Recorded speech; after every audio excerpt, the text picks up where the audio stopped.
We provide you the platform to turn your dreams into reality.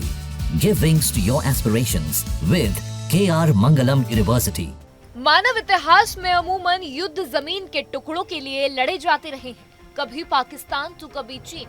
Bharat खुद इन जंगों का भुक्तभोगी बन चुका है, लेकिन ऐसी स्थिति शायद पहली बार बनती नजर आ रही है जब पानी ने दो मुल्कों के बीच का खून खौला दिया है। यूं तो प्राचीन काल में पानी के लिए संघर्ष हुए हैं, पर यह तो अजीब विडंबना है कि जिस सिंधु नदी समझौते की नींव ही विवाद सुलझाने के लिए की गई, वह समझौता एक नए विवाद की वजह बन गया है।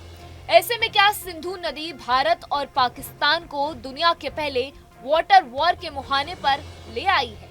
इसके लिए हमें सिंधु नदी को लेकर पाकिस्तान के ऑब्सेशन को समझना जरूरी है। पाकिस्तान में 25 के आसपास नदियां हैं, जिसमें सिंधु ही एकमात्र ऐसी नदी है जिस पर पाकिस्तान की एग्रीकल्चर इकोनॉमी टिकी हुई है। 2023 के आंकड़ों पर गौर करें तो पाकिस्तान की जीडीपी में कृषि की हिस्सेदारी 24% है। खेती के एक बड़े भूभाग की सिंचाई इसी पानी के बूते होती है। कराची, लाहौर और मुल्तान जैसे शहरों में पानी की सप्लाई के लिए भी सिंधु नदी पर आंखें टिकी रहती हैं। पाकिस्तान के तारबेला और मंगला जैसे डैम पर दर्जनों हाई क्वालिटी प्रोजेक्ट से बिजली का उत्पादन होता है। यह समझौता स्थगित होने से यकीनन आर्थिक बदहाली का सामना कर रहे पाकिस्तान पर दोहरी मार जैसी पड़ेगी। ऐसे में अहम सवाल यही खड़ा होता है कि क्या इस एग्रीमेंट का रद्द होना दोनों देशों के बीच जंग भड़का सकता है?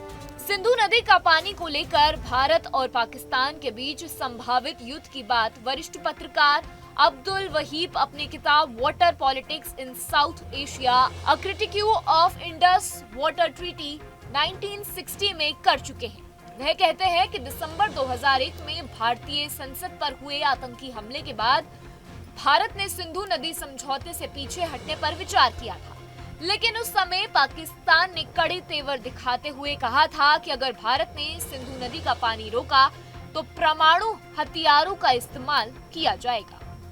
1992 में वर्ल्ड बैंक ने वॉशिंगटन में भारत और पाकिस्तान के प्रतिनिधियों के बीच त्रिपक्षीय वार्ता शुरू की। कई सालों के प्रयास के बाद दोनों देशों के बीच नदियों के विभाजन का प्रस्ताव अस्तित्व में आया और आखिरकार 19 सितंबर 1960 को कराची में वर्ल्ड बैंक की मध्यस्थता से भारत और पाकिस्तान ने सिंधु जल समझौते पर हस्ताक्षर किए। इस समझौते में वर्ल्ड बैंक को एक तटस्थ तीसरे पक्ष के रूप में शामिल किया गया, जो विवादों को सुलझाने में मदद करता है। सिंधु नदी के ठंडे पानी से बेशक दोनों मुल्कों के संबंधों में पहले से मजबूत तनाव और ज्यादा गर्मा दिया है, लेकिन ये तनाव जंग में तब्दील होगा। अभी इस पर कहना जल्दबाजी हो सकता है। पानी हमेशा से ही हर सभ्यता में हॉट टॉपिक रहा है। न्यूज नेशन अब व्हाट्सएप पर खबरों के ताजा अपडेट के लिए न्यूज नेशन के इस QR कोड को स्कैन करें।